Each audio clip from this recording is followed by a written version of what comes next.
Hello students इस lecture में हम आपको application of bio Savart's law की एप्लीकेशन कराएंगे। हमने बायो सेवर्ट्स लॉ तो कर लिया, लेकिन उसकी 3 एप्लीकेशन होते हैं फ्रेंड्स।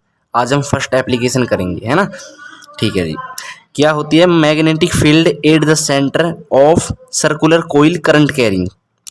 मतलब करंट को केयर कर रही है वो सर्कुलर कोइल, उसके सेंटर में हमने एक मैग्नेटिक फील्ड निकालनी है किसी पॉइंट पर। ठीक है, देखिएगा। पहले हम सर्कुलर कोइल बना लेते हैं।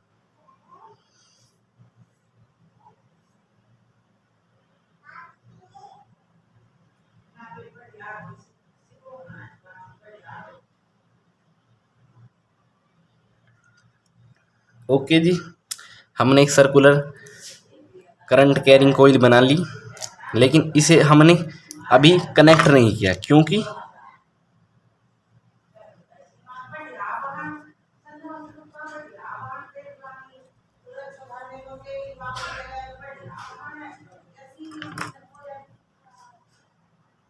देखिएगा, ये एक करंट कैरिंग कोइल बना ली हमने, और जिसमें से करंट हमारा फ्लो हो रहा है आई करंट फ्लो हो रहा है।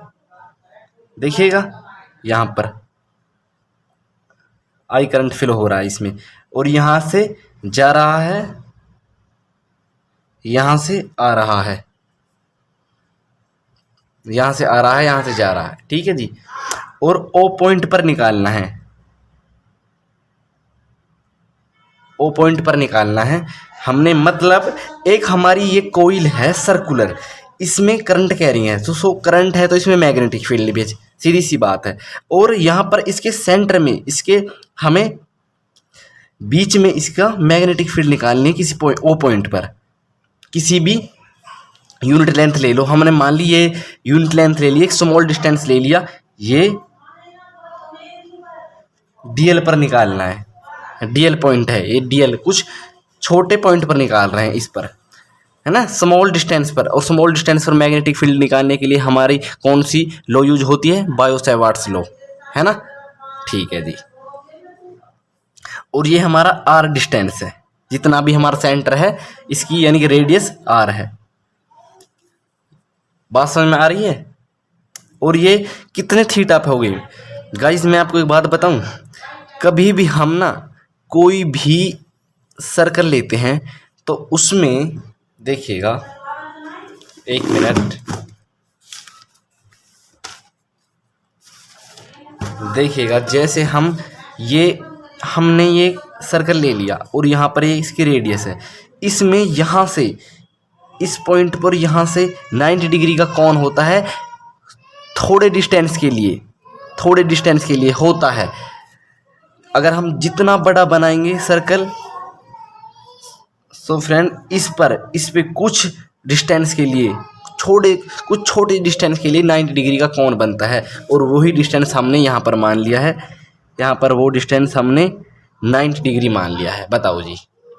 ठीक है, अब देखते हैं। Consider a current carrying loop of radius R. हमने एक करंट कैरिंग लूप मान लिया, ये वाला, और जिसकी रेडियस आर है, और to find out magnetic field induction at the centre of current carrying loop. और हमें मैग्नेटिक फील्ड फाइंड करनी है किसके? करंट कैरिंग लूप के सेंटर पर, यूजिंग करके बायो सेवर्ट्स लॉ को इस्तेमाल कर देखते हैं कैसे। अब एक बात बताओ, हमने बायो सेवर्ट्स लॉ का फॉर्मूला क्या था? ये था डीबी, यानी कि small magnetic field. Small distance है, स्मॉल मैग्नेटिक फील्ड ही होगा। क्या था? Mu naught upon 4 pi I D L sine theta upon R square, ये था। अब यहाँ पर थीटा कितना है? थीटा यहाँ पर है 90 डिग्री, तो 90 डिग्री की वैल्यू पुट कर देंगे।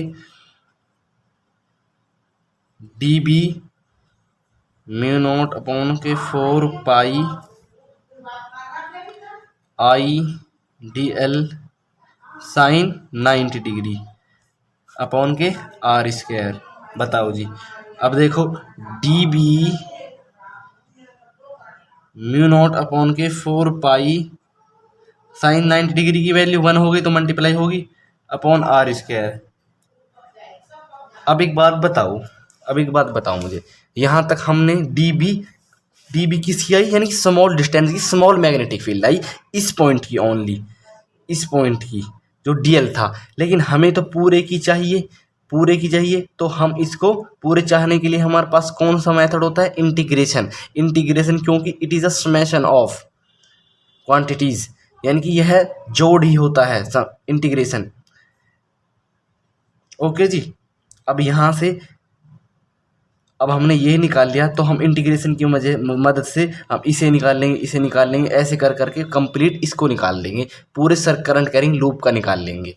ठीक है जी, तो यहाँ करते हैं इंटीग्रेट बोथ साइड।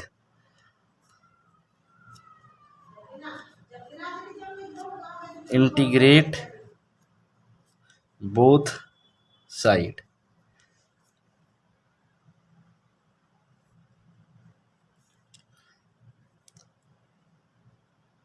डीबी था ये वाला हमारा डीबी, इसे भी इंटीग्रेट करेंगे।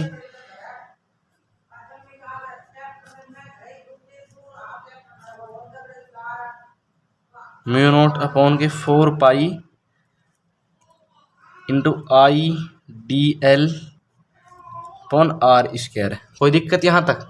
आपको पता है ये दोनों डिफरेंशिएशन और इंटीग्रेशन एंटी होते हैं, तो ये कैंसिल आउट हो जाते हैं आपस में। बी बचा ओनली यहाँ। ये बताओ, ये तो कांस्टेंट है, बाहर आ जाता है कांस्टेंट, आपको पता है म्यू नॉट अपॉन के 4 पाई, और करंट भी हमारा कांस्टेंट है, करंट बाहर आ जाएगा, और डिस्टेंस भी हमारा कांस्टेंट है, ये बदल नहीं सकता। जितनी रेडियस उतनी रहेगी और जितना करंट है इतना ही रहेगा। बताओ, इस बात से हम इसे बाहर ले रहे हैं इंटीग्रेशन के। और डीएल, अब डीएल को बदलना है। डीएल हमें यह बताएगा कि ये एरिया जो लेंथ है ये किसकी है, ये लेंथ है किसकी, ये लेंथ है किसकी, बताओ जी, बताओ। अब एक बात बताओ मुझे, अब हम इसका तो निकाल लिया, लेकिन इस कंप्लीट को निकालने के लिए, इसका एरिया को निकालने के लिए ये किस टाइप का है, अब बताओ।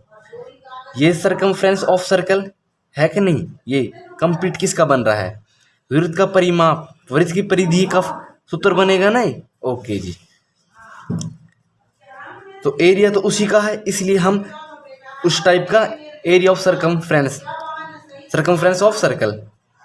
ठीक है गाइज, म्यू नॉट अपॉन के 4 पाई आई अपॉन आर स्क्वायर। तो यहाँ पर क्या आ जाएगा बताओ, यहाँ पर डीएल की जगह 2 पाई आर आ जाएगा फ्रेंड्स, बस 2 पाई आर आ जाएगा। और 2 पाई से 2 कट गया, आर से एक आर कट गया, तो कंप्लीट क्या बनेगा हमारा, म्यू नॉट अपॉन के 2 आर और आई, ये म्यू नॉट आई, ये बनेगा हमारा। कभी हम करंट कैरिंग लूप के अगर सेंटर में मैग्नेटिक फील्ड निकालें तो इतना मैग्नेटिक फील्ड आएगा। ओके गाइज, लेकिन देखिएगा हमारे पास if n numbers of circle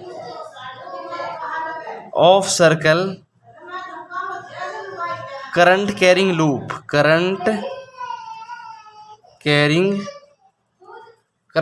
loop मतलब क्या है, ये तो फिलहाल एक ही है हमारे पास, लेकिन अगर मैं बहुत सारे ले लूँ, उन बहुत सारों को हम n माना है मैंने, उसने n is the number of current carrying loop. Okay, more than 1, एक से ज़्यादा हो सकती हैं कितनी भी, तो उनके लिए मैं n लगा रहा हूँ। तो सिर्फ यहाँ पर म्यू नॉट n आई 2r आ जाएगा फ्रेंड्स, बताओ। ओके गाइज, सो स्टूडेंट्स इस लेक्चर में इतना ही, तब तक मिलते हैं नेक्स्ट लेक्चर में। सो फ्रेंड्स हमारे चैनल को शेयर, सब्सक्राइब, लाइक प्लीज़ कराना भूलिएगा।